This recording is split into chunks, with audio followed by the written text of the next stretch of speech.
Hello everyone, welcome back to Let's Play Board Game Edition Flip City Review.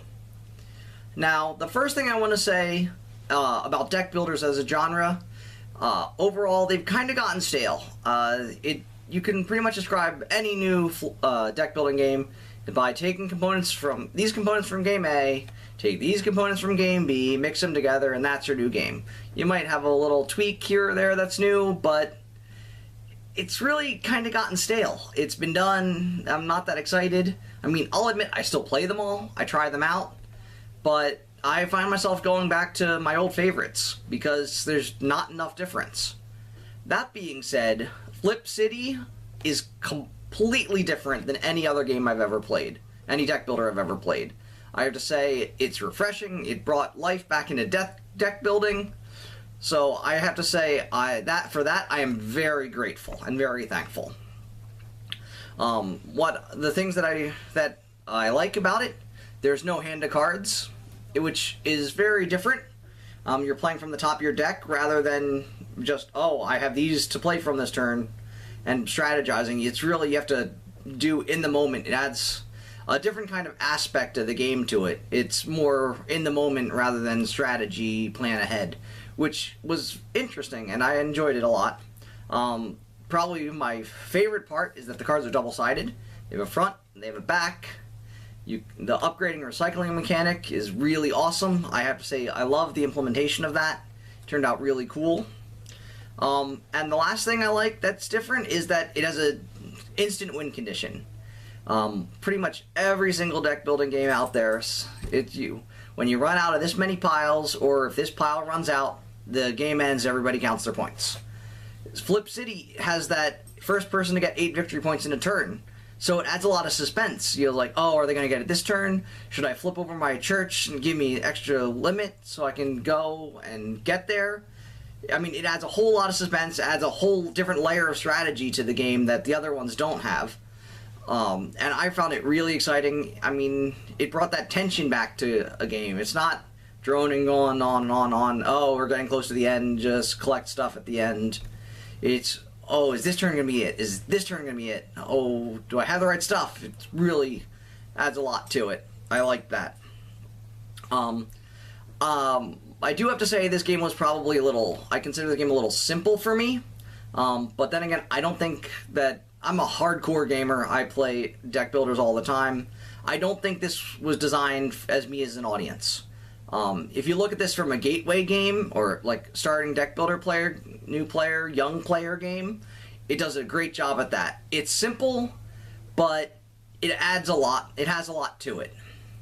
I love the recycling and upgrading. It allows them to have only 5 cards, 4 or 5 cards, depending if you're playing with offices, to choose to buy from.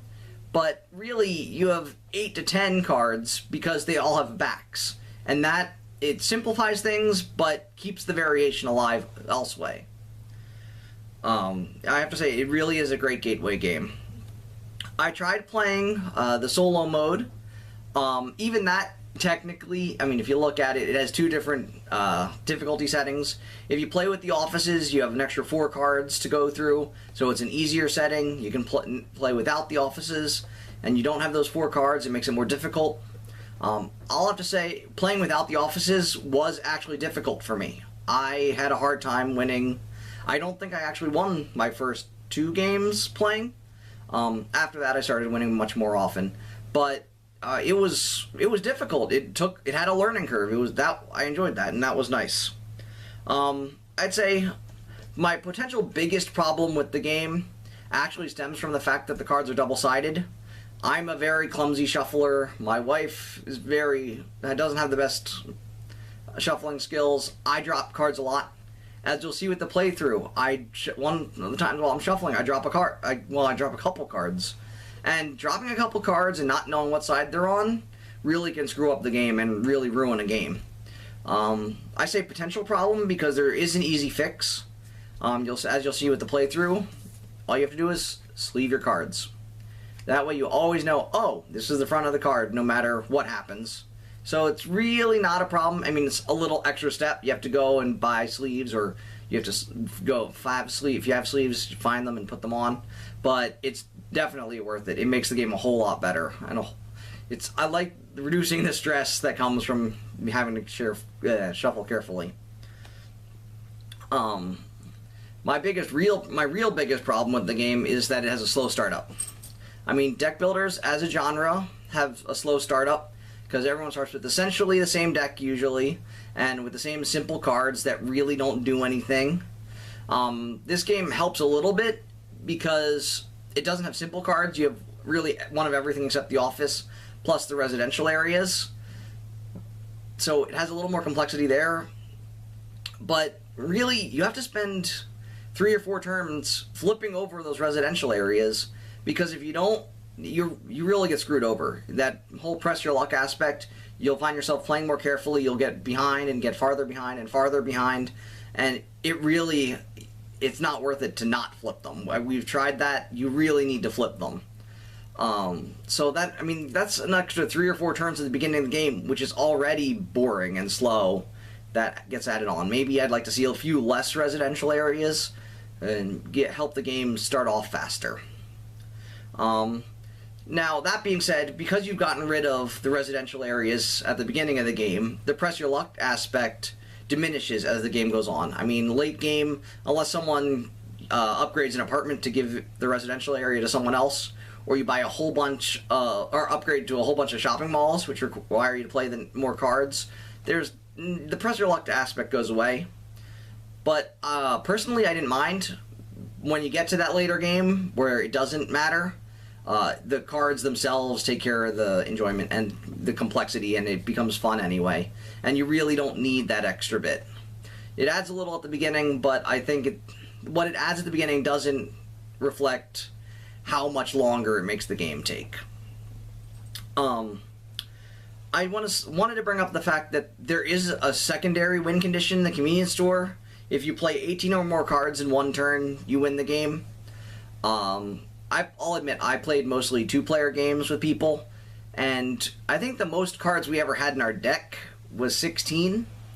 I mean, we upgraded a lot, and we did a lot of flipping, so I mean, if we really tried harder, we could have hit 18, and we did play through most of our decks quite a few times, so maybe it's possible. I see it more happening in maybe a 4-player game, where someone just didn't buy enough victory point cards, because at that point you have to really struggle for there's only 8 central parks and 8 factories, so victory points are very scarce in that point. So I could see it happening maybe then. But in a 2-player game, we hit 8 victory points way before we got to 18. So I would like to try that out more, know a little more about that. Yeah. So overall, I have to say it's a great starter game.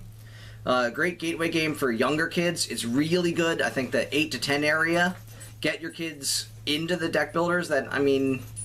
You could try some of the more complex ones at that age, but I think this is a good step into it. I think that it does really well. Maybe you could get your family and friends into it. It has a cartoony, friendly pictures. It's much more inviting. Maybe you can get your family who aren't really into board games playing this, and then you maybe move them on into other games later. And I think it does a really good job at doing that. Yeah. So that's overall, I have to say it's a really good game. Highly recommended as a starter game if you're trying to get people into stuff. It's $20. It's really cheap. It's a nice travel game. I mean, the box is really small.